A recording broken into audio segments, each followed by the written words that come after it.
His talks may come into it's definitely a social problem. The issue of sexual integrity in our world, but for our intercultural studies class, this is the #1 killer of missionaries overseas.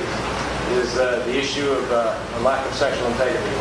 Remember we talked about the whole problem of integrity and character when you're in a different geographical location. And this is the issue that really will bring a short circuit to any kind of ministry. So we want to give this complete time to Darrell, and he'll be speaking tonight as well at First Wesleyan Church on much the same issue. So from my class, we're at 7 o'clock. I'll register you there to get extra credit. Some of you are needing it since we haven't turned in any course. And it's at the Youth Center on the east side. Youth Center on the east side, so I would strongly advise being there, okay? And 0 for midterm and extra credit for our students too. So please do that. So please give your attention. You got sound for me? Darrell as he makes his presentation today. Okay? Let's have a word of prayer first, okay? Amen. So it's a little bit confused and mixed up, but let's make sure we're giving our attention. Father, we thank you for this day that you've given to us. Thank you for Darrell being here today with us. You know, he's taken out of his busy schedule to be here on campus for a couple of days. We pray that we'll take advantage of listening carefully to his years of experience and his understanding about how we need help in our world, and particularly in this area of our own personal lives. It's an area that we don't often talk about. I pray that you will enable us and help us to be whole in this next. Well, good afternoon. First of all, I want to thank you for the privilege of coming. I'm always excited to talk to college students, in part because I know when I was in college, I was already aware that I was in trouble. That I was in trouble in this arena, and I wasn't going to broadcast that. I wasn't going to go seeking help. But I think even in college, if someone would have come and started talking about some of these things, that my radar was up enough that I would have jumped at it. And so let me just tell you right up front that where I'm coming from today is from a number of different backgrounds. First and foremost is that I spent from the time I was about 12 until I was 34, addicted to pornography and masturbation. And by the grace of God, since February 2000, I've been walking in complete freedom in those arenas. Something I did not know existed, did not believe existed. And so what I'm going to share today is not so much my story. I'll do that more tonight. In fact, I would really encourage you to come tonight, invite other students, work against some of the opposition. One thing that always happens whenever I speak or whenever I come any place to speak on these kind of issues is that the enemy fights very hard against it. And I believe very strongly in Jesus' words in John 10:10 where he says, "The thief comes to steal and kill and destroy. But I have come that they may have life and have it abundantly." And so what I want to encourage you with is come, invite other people, talk about it on your Facebook page, whatever, because I think it really is a neat event.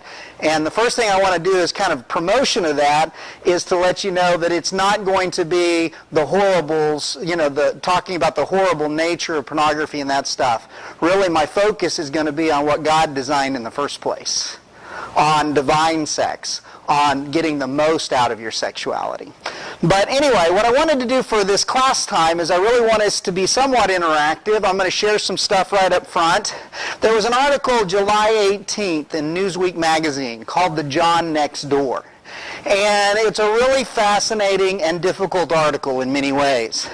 And one of the things is, first of all, what you need to understand is what they were attempting to do in this survey, this study, was to compare the attitudes of non-sex buyers versus sex buyers. All right? And they ran into a major problem right off the bat in doing their surveys, their studies. And these are some quotes. What's going to be on the screen is mostly just direct quotes from the article. And they started off very early in the article and they say this: "The use of pornography, phone sex, lap dances, and other services has become so widespread that the researchers were forced to loosen their definition in order to assemble a 100-person control group."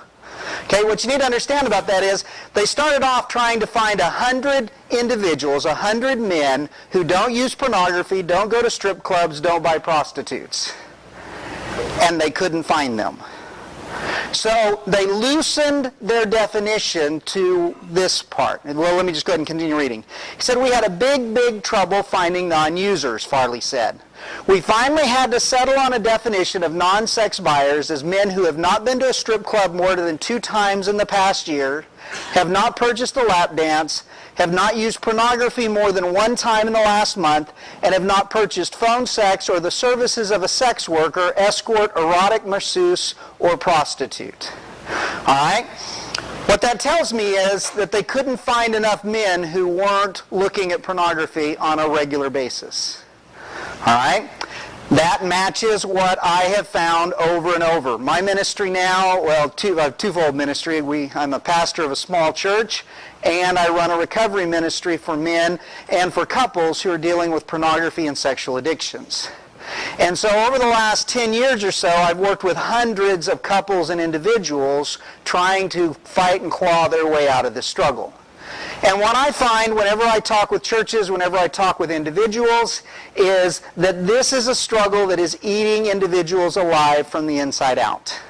And it's a struggle that goes across all demographics. And it's a struggle that I would say is no different in the church than out of the church. In fact, in many ways, it may be stronger in the church because of the fact that we have the more social moray against it. We say it's wrong, it's bad, etc., etc. And so whenever anyone's struggling with it, they hide it. You know, I don't know anything about what church you go to or anything like that, but in 95% of churches in America, an individual can come forward at an altar call or for prayer or whatever and say, I'm struggling with alcohol or drugs or anything like that, and most of the time the church will rally around them. If an individual comes forward and says, I'm struggling with pornography and sexual addiction, then there's just this collective gasp. Well, first of all, there'd be a collective gasp because it never happens. Okay? Thankfully, there's becoming a few churches that are becoming open to that, and there are some safe places to talk about it. I'm also going to tell you that tonight, after my presentation, we are going to have some time and some places set up where you can talk about it. I also want to let you know that I'm not naive either in thinking that it's only a men's issue. The fastest growing populace of sexual addicts right now is female sexual addicts. It has some differences. It's a little bit less pornography driven, but it's still, many times it's more relationally driven, many times it's more romance novels, etc., but it's just as intense. All right? And so, with this, going back to this article, they could not get a 100-core non-user group. So they loosened their definitions, and yet even with the looser definition, they found significant differences between the attitudes of those who were in their control group, who either did not buy or had a very limited amount of buying of sex, versus those who bought sex on a regular basis. And so what they found was, here's the attitudes. It says, overall, the attitudes and habits of sex buyers reveal themselves as men who dehumanize and commodify women, view them with anger and contempt, lack of empathy for their suffering, and relish their own ability to inflict pain and degradation. Okay? One of the things that I find over and over in my own story and in the men I work with is that a pornographic worldview, a pornographic paradigm, which most of us have grown up with, completely distorts how we view our sexuality, and especially those of the opposite sex. And once again, I will say this is both genders. This article was written about men. But anytime you are involved in sexually compulsive behavior, whether it be acting out with others, whether it be acting out with yourself, whether it just be in a fantasy realm, what it does is it distorts the worldview you have of how God intended our sexuality to be in the first place.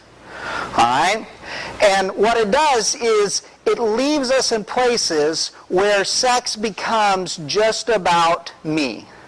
In fact, as I was driving down here today, I thought of a good illustration for that. You guys have grown up as, a microwave generation.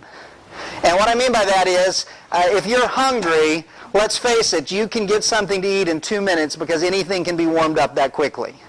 And as a result of, that microwave mentality, we treat our sexuality the same way. That sex has to be something that's available all the time, right now, immediately. And that's part of why pornography, and especially the internet pornography, is such a powerful draw, is it is always available. And just a side note here, guys, I am very thankful in my journey that I was not where you are today.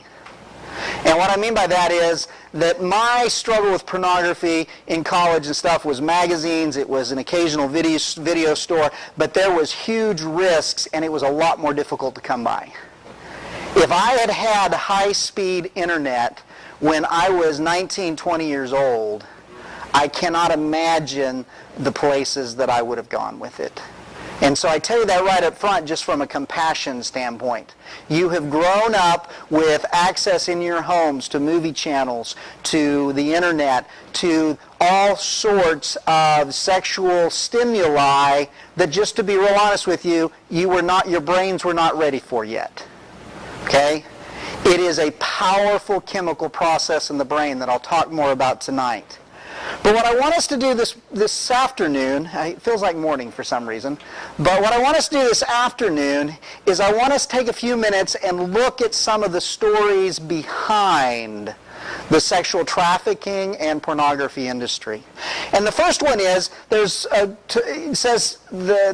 individual that they refer to as TOM. And her story illustrates the fact that there's great damage being done. I think one of the things that's been real eye-opening for me over the last several years as I've studied more and learned more about this issue is that the women involved in prostitution and pornography are always trapped, many times enslaved. And they've gotten there through some horrific circumstances in their lives. Okay, TOM's story is case in point. She writes this, in the article it says this: her father went to prison when she was 2 years old, and she was 4 the first time her body was exchanged for drugs by her mother, an addict. Growing up in foster care families, she was abused in every single one. When she was 10, a 31-year-old pimp promised he would take care of her. He was my savior at first. I was stealing food to survive. He said, "I'll be your mom, your dad, your boyfriend. But you have to do this one thing for me." And then he sold me. For the next 5 years, until he went to jail, her pimp trafficked her all over the western United States. I looked very much like a child for the first 3 years, and that made it more profitable for him. Okay? Kind of puts a new twist, a new light on the image we see as a prostitute, as a woman who's got loose morals and has chosen this lifestyle for herself. Okay?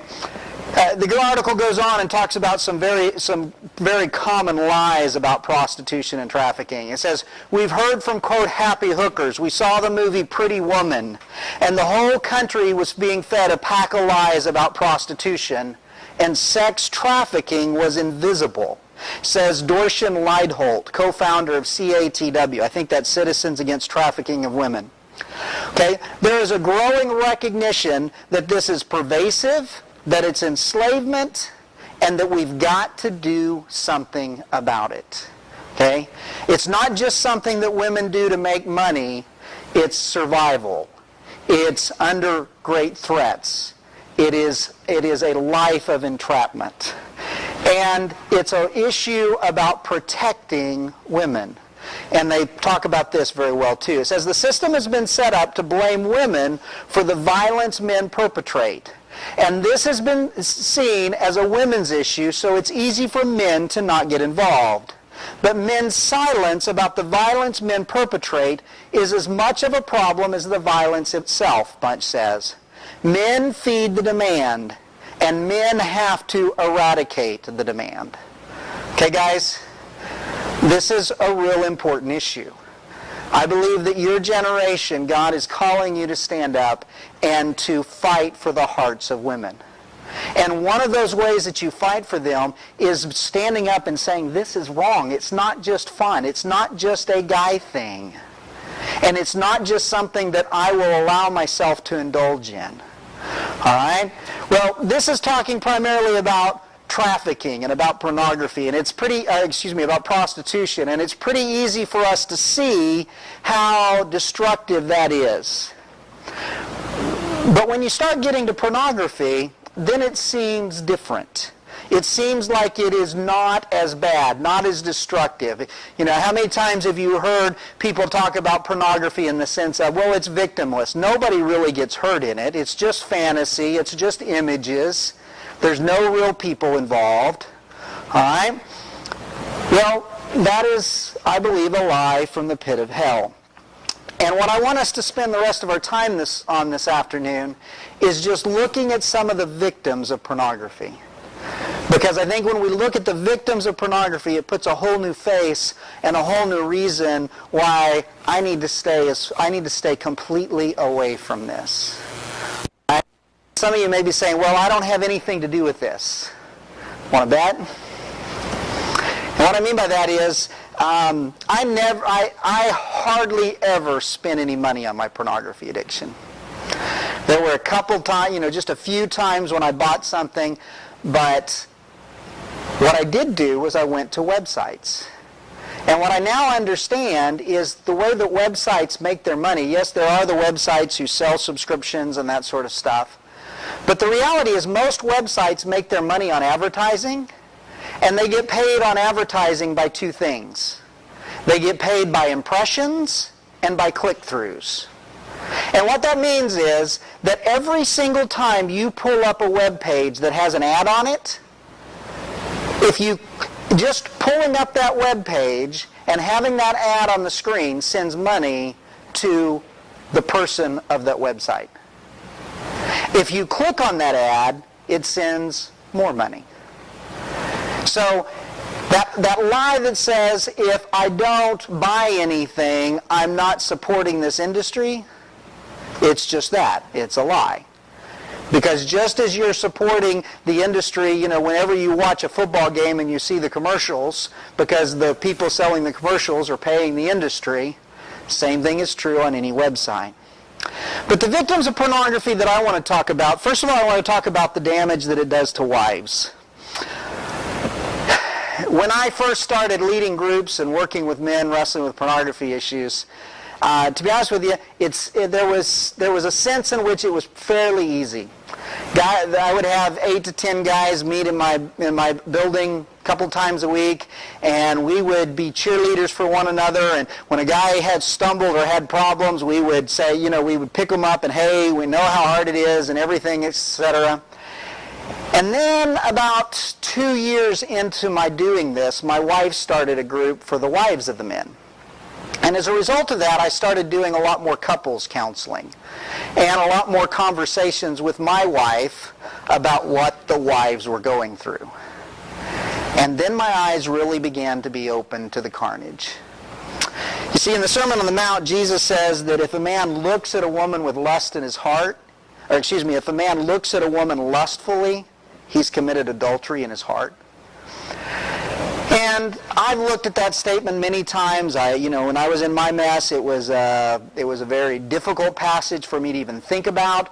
But in my mind, I always said, well, it's so much, at least I'm not having affairs. At least I'm not involved with real women, so to speak. But as I thought more about Jesus' statement, and as I've learned more about the brain, and one of the things we'll talk about in the brain is that the part of your brain that controls your genital function, guess where it's located in your brain? It's immediately adjacent to your attachment center, your bonding center. Can you think why? It's because God designed our sexuality to be something to where man and woman, when they come together in marriage, are united and bonded together.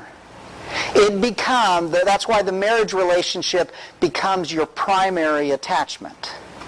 And so for a wife, when she discovers that her husband is gorging himself in fantasy and images of other women, it is a first-level betrayal.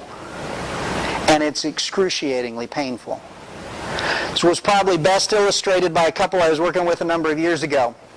The husband had just recently joined our groups, and I was meeting with he and his wife for the first time. And for some reason, I don't even remember, it wasn't really my practice at the time, but I just asked the wife if she would tell me her story and it was her husband and me and her together. And so she started telling her story, and she talked about growing up in a home with an alcoholic father, and how when she was, I think she was 16, when she was raped. And she went on how then her and her husband started dating, and then they eventually got married. And then she talked about the day she walked into his basement, and he wasn't able to close the screens out enough, and she saw what he was doing. And she got on the computer and she started looking at history. And what she said next just blew me away. As she was sobbing in my office, the words that came out of her mouth were, "This hurts so much more than being raped."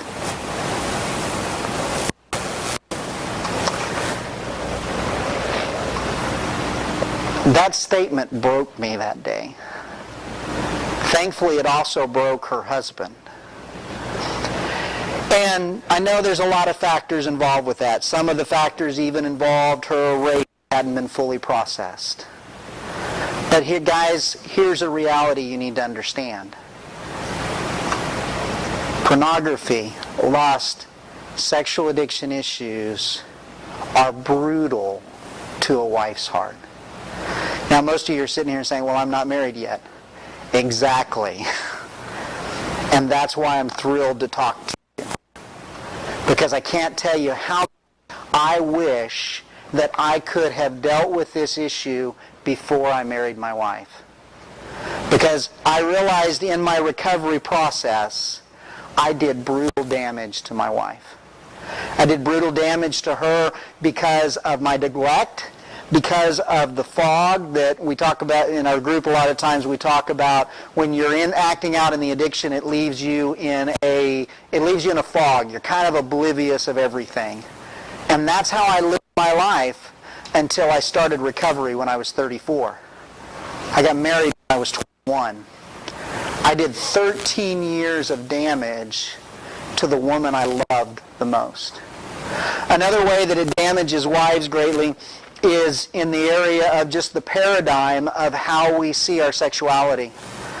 The reality is that pornography, and I'll get to hopefully I have some time to get to a story here at the end, pornography distorts our sexual appetites. And what I mean by that is, one, pornography is always available.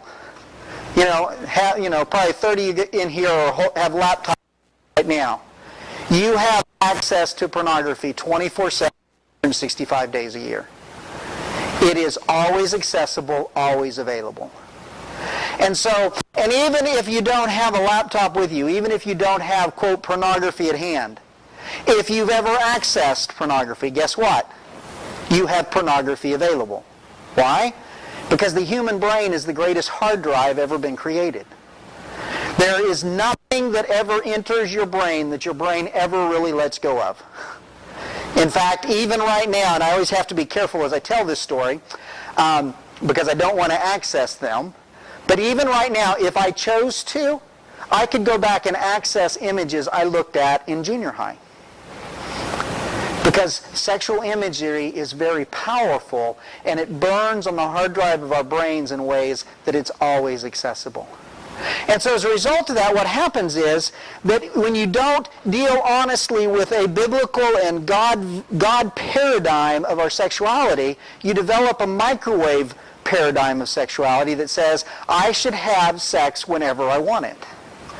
Well, guess what? When you get married, it doesn't work that way. There's work schedules, there's children, there's monthly cycles, there's all sorts of things that play havoc. There are times, just real honestly, that most wives don't want to be in the same room with their husband, let alone physically intimate, all right? But if you've grown up and you've conditioned yourself to this, it's always available whenever I want it, then guess what you end up doing? You end up putting great pressure on your wife in ways that God never intended for you to impact her.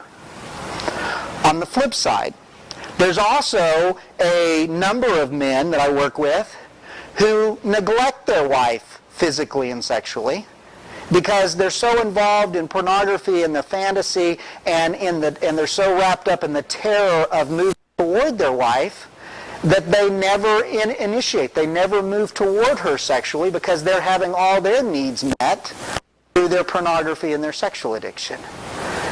And so the wife is left, hungry and dying in a physical way and in ways of affliction.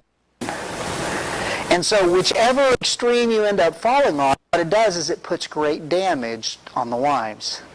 Another place that it does great damage to wives is it also creates appetites for things that just real honestly would not be enjoyed otherwise.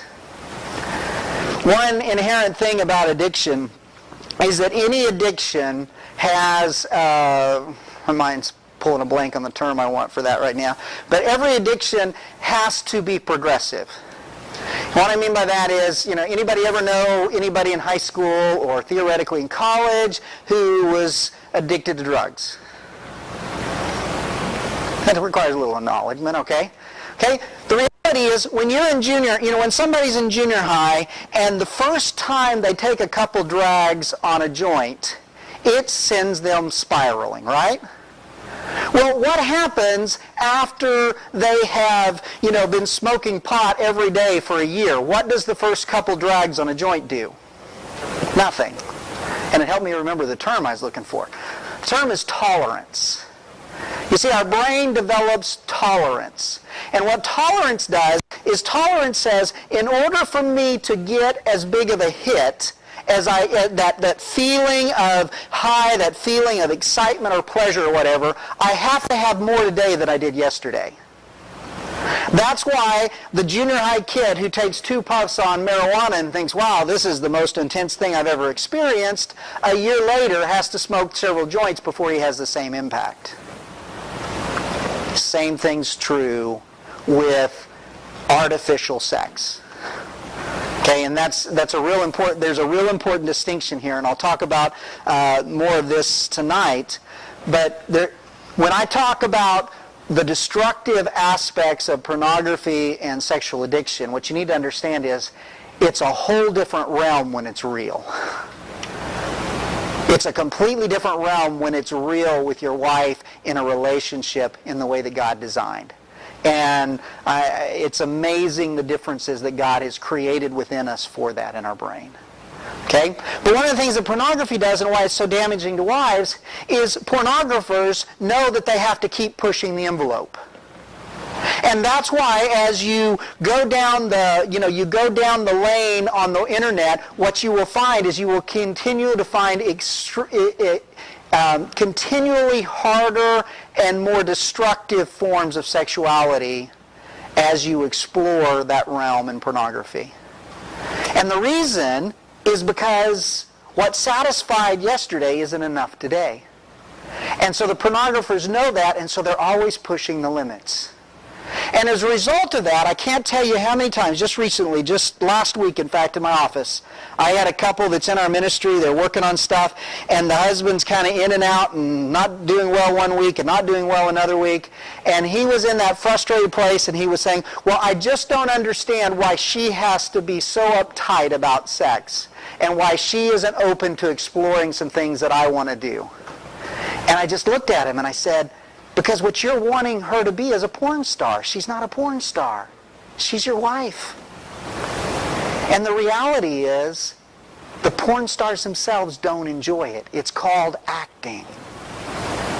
And I'll read a story to that effect in a little bit.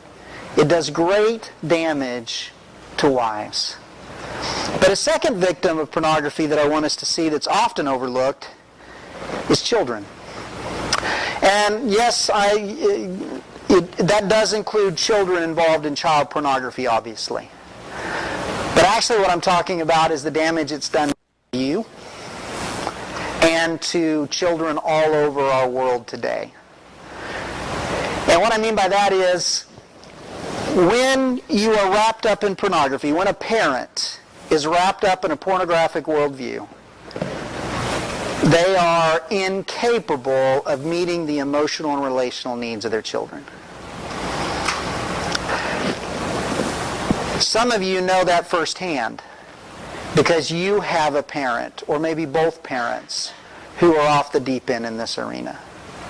And for you, I want to say I'm sorry that your parents were not there for you in these ways. Some of you have that void and you don't know that that's where the void comes from because your parents have been very good at hiding it. Many times that's actually part of the struggle. I can't tell you how many of my guys found their father's stash when they were in junior high. I can't tell you how many of my preachers' kids found their father's stash when they were in junior high. Okay? But I'm not even talking about the exposure to pornography, though that is incredibly damaging when you're a child because your brain doesn't have the capability to handle it. It's almost like, a good analogy of it is, it's like running 60 amps of electricity through a 15 amp line.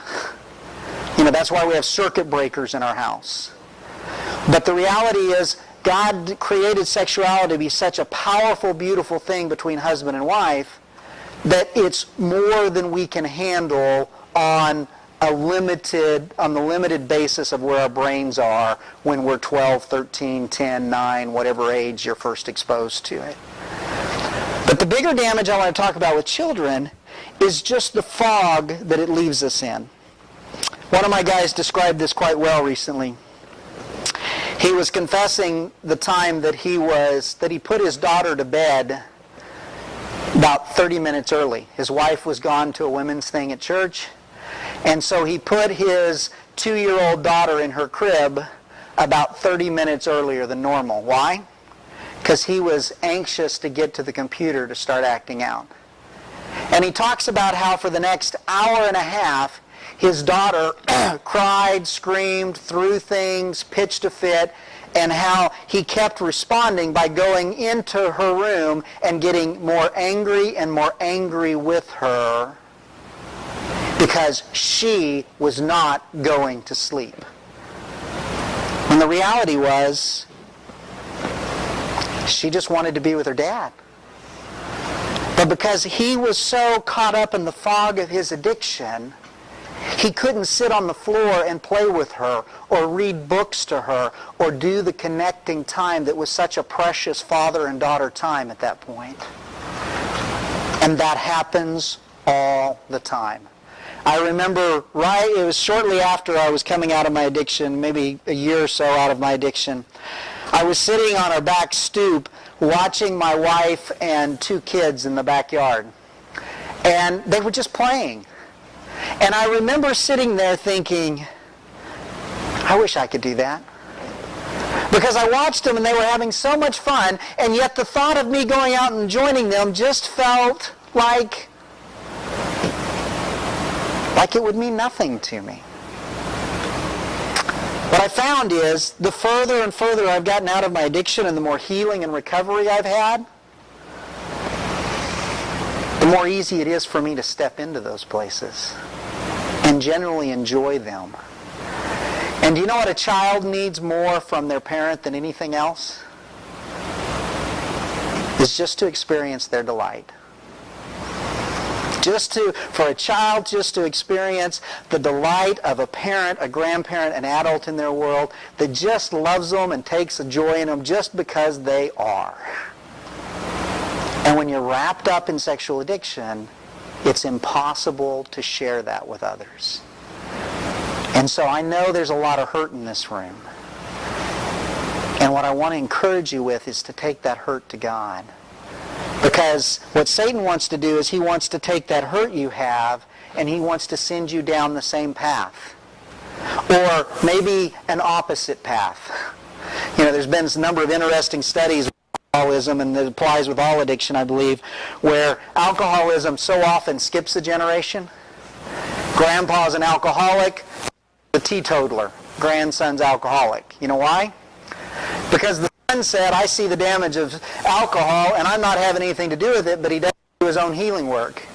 And so he doesn't emotionally engage with it.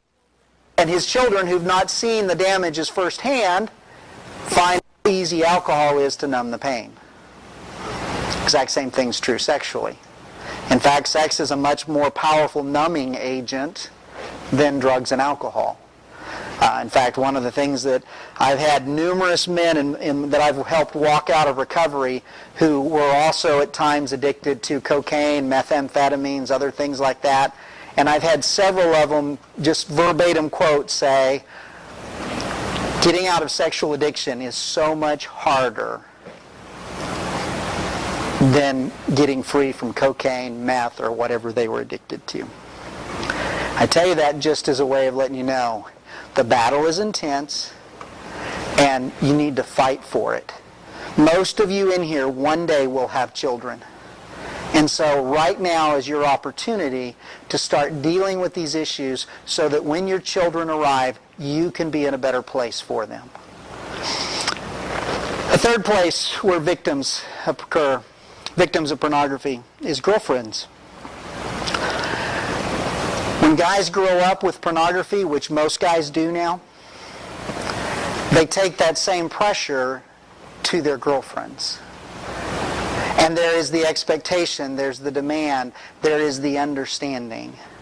And many of you in this room, I'm sure, have experienced that. You may not have known where it came from, but that pressure is real. It is not a victimless crime. But the fourth thing that I wanted to focus on here is to see that a real victim of pornography are actually the individuals in pornography. And this has been somewhat of a new, not a new enlightenment to me, but it's kind of hit a deeper level of recent.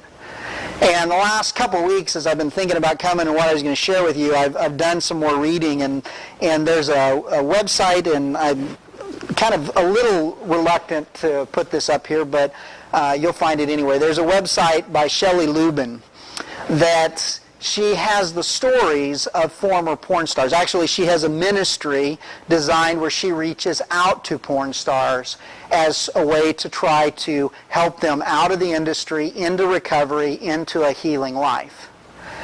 And their stories are heartbreaking.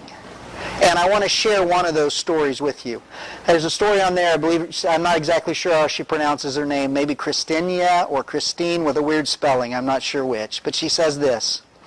She said, I had an alcoholic, abusive mother who loved to go bar hopping, and an abusive stepfather who was addicted to methadone and alcohol, which made him really abusive and mean.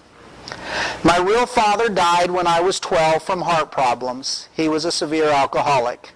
My stepdad used to get drunk and beat the hell out of me while my mom was at work. My mom was so in love that she let it happen and stayed in denial.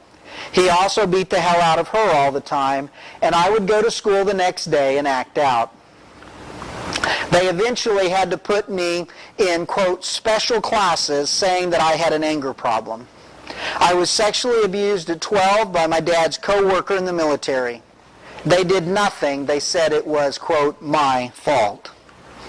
My mother called me a slut, whore, tramp, failure, way before all the sexual abuse, or even before I started taking an interest in boys. So in a way, I saw myself that way. I was gang raped at 13 by 4 neighborhood boys I grew up with. I was hospitalized for 2 years. I dealt with depression, being a so-called bipolar manic depressant. I was on a lot of medication that, of course, never worked. I was a cutter and suicidal for a while.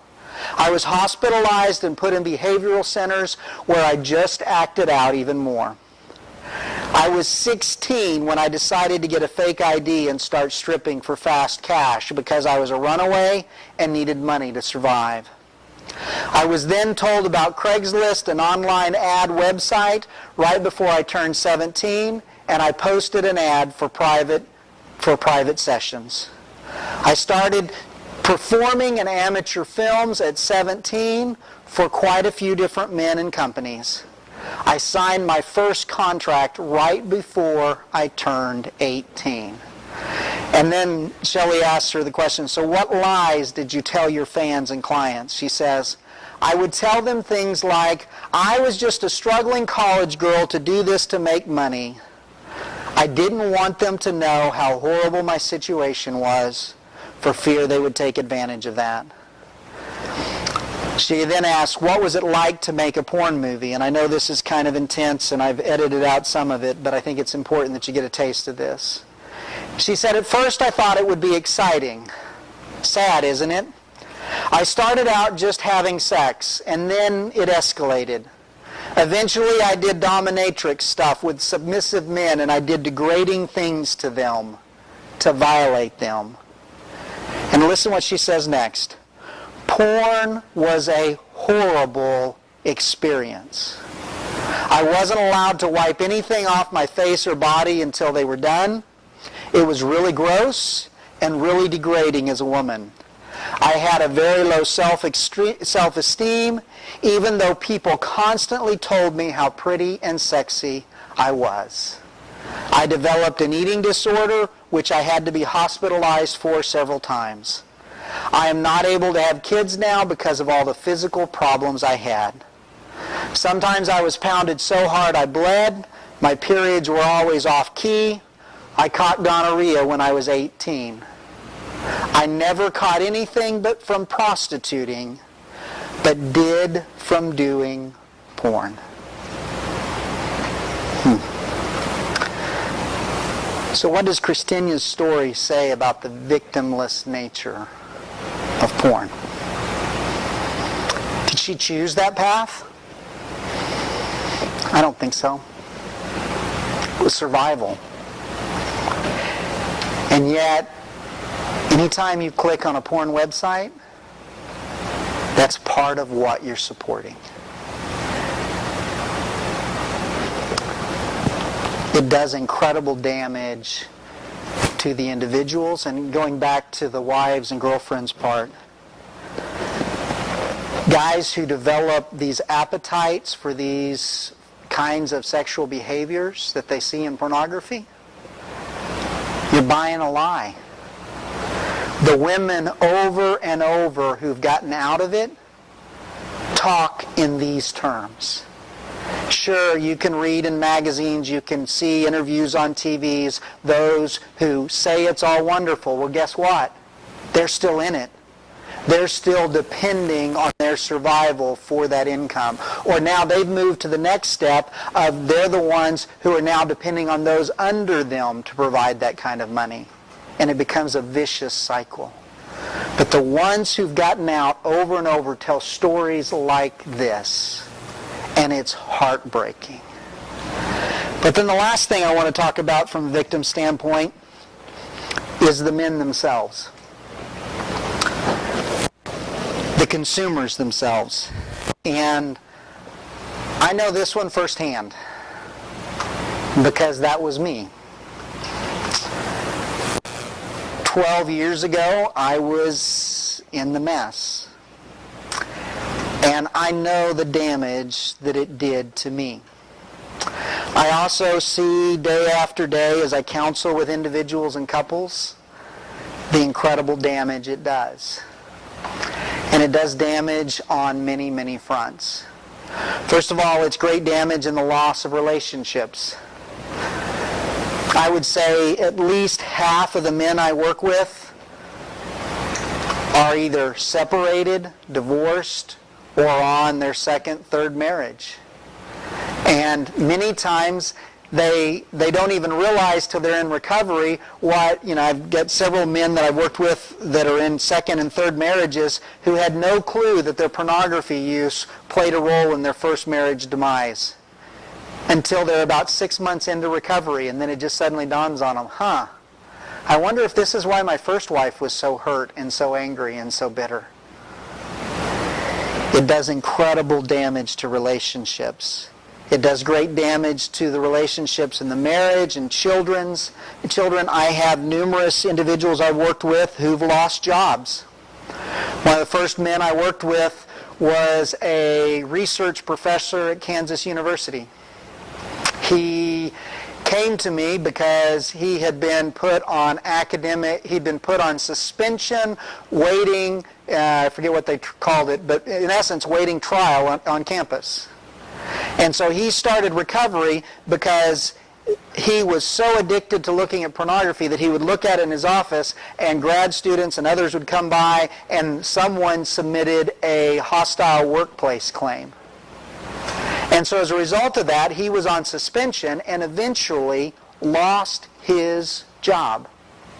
He went from being a highly acclaimed research professor who was making 6 figures a year to working in Lawrence, Kansas in July in the hot summer doing painting and trim work outside in the heat.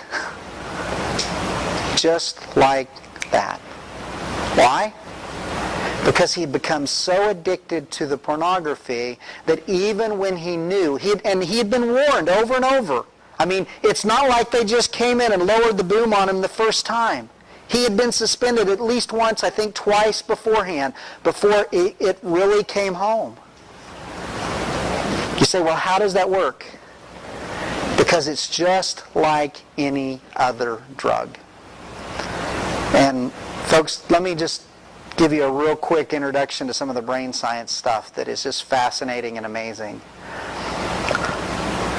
What happens in sexual excitement and sexual release is that the brain releases a wealth of chemicals in the brain. You ever heard of dopamine? Dopamine's the feel-good pleasure chemical. And in sexual fantasy and sexual release, dopamine is released in a very high amount in the pleasure center of your brain.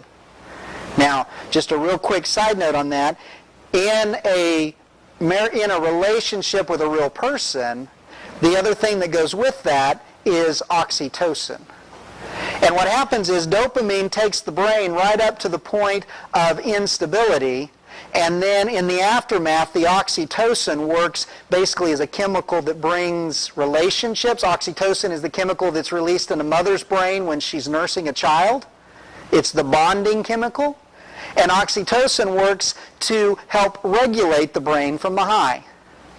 Well, guess what happens in pornography and solo sexual activities? You get the dopamine, and the brain's unstable, and nothing to balance it out. All right? Now, where this is so important of understanding the drug addictive nature of sex is, guess what cocaine, heroin, and most of your stimulant chemical addictions do? They release massive amounts of dopamine in the pleasure center of the brain. In fact, you could say that many of your drug addictions are an artificial attempt to recreate sex. That's why it becomes a chemical addiction. That's why if you're in this room and you're saying, yeah, this is bad, I really got to stop this, I'm sorry, you're not going to just be able to stop it. You're going to need help. You're going to need community. You're going to need brothers and sisters in Christ who will rally around you and help you walk out of this. And I'm going to talk about how to do that some more tonight. But what I wanted to just hopefully impact you with a little bit today is a very different perspective on pornography and upon what the world is selling you in the sexual realm.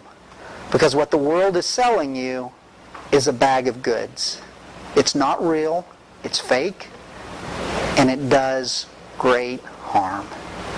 And just a real quick note as I close, and then if we have any time, we can ask questions if you have any, if anyone's brave enough, willing enough to ask. But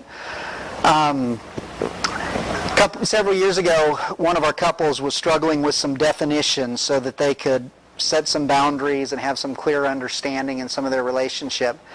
And the wife called me up one day and she said, Darrell, I've come up with my definition of pornography, and I just wanted it to run by you before I tell my husband to see if you think it sounds okay. And what she told me was just amazing. What she said was, my definition of pornography is the use of any imagery for sexual pleasure that let me backtrack. The use of visualizing or using any imagery of anyone other than me for the purpose of sexual pleasure. And I thought, what a perfect definition. Because you see, guys, God wants us to enjoy our sexuality, but within the framework that He's created of husband and wife. And anytime it goes beyond that, it becomes destructive. And right now, our world is sexualizing everything, even to the point of making fun of itself. Have you seen the new Honda commercial with the guy who used to be on Seinfeld every once in a while? Yes. You guys don't even know who Seinfeld is, but anyway. But it's this new Honda commercial, and he says, sex sells, and then at the end he says, well, sex doesn't sell cars because cars are about yada yada, and then he says, well, we'll throw in a little sex, and he acts like he's giving the car a pat on the butt. And so, our world even makes fun of itself in this realm. But the reality is that constant pervasive message of using our sexuality for everything so distorts it from what God has intended.